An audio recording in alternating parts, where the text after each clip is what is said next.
Hey, what's up everybody? Okay, so today in advanced reporting, we're going to look at creating computed columns and then also how do we add these computed columns to a table, and then also talk a little bit about aggregation. So stick with me. Okay, so here's my report inside my conservation area. The first thing we're going to do, query, view queries. We're actually going to build a query. So I've started creating a query already. So I double clicked the month here, and then I added number of patrols and distance kilometers here. I then named it and saved it in the correct location for time's sake. So now that we've got our query, we're going to actually go to our report and we're going to go add this data set to the report. So data set, go to queries, just like you would normally do, and I'm going to go and save these ones here. So patrol effort per month.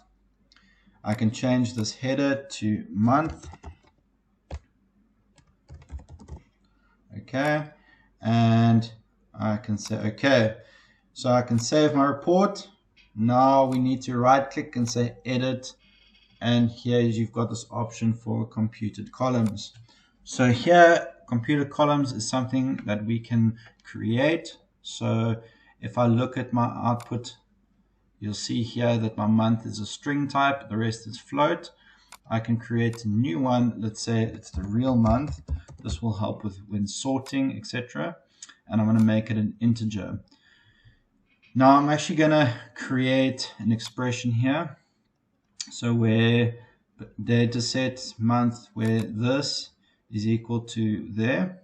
Currently it sits like this when it's displayed, but I don't want that as a text. I actually just want the numbers. So I'm going to use this thing called split function. So split the expression where it's got a slash like this, and then I'm going to say only keep directly what's in front.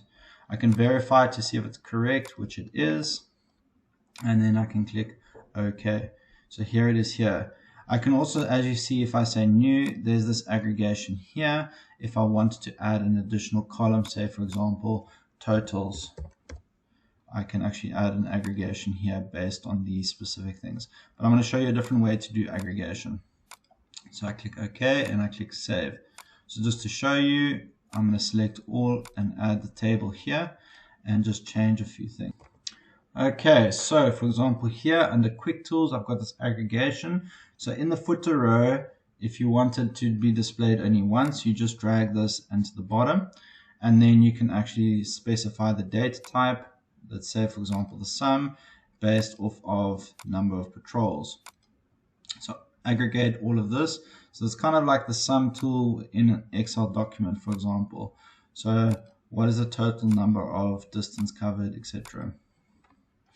So I click save, and in order to run my report, let's have a look at the results. So if I go down, there's all my different values. As you can see, there's the month. This is October. In the real month column, its value is 10. And that's the text field there. There's the kilometers and there's the number of patrols. But right at the bottom here, you've got this total. So 3,038 patrols and 154,000 kilometers patrolled. Cool guys, I hope that makes sense.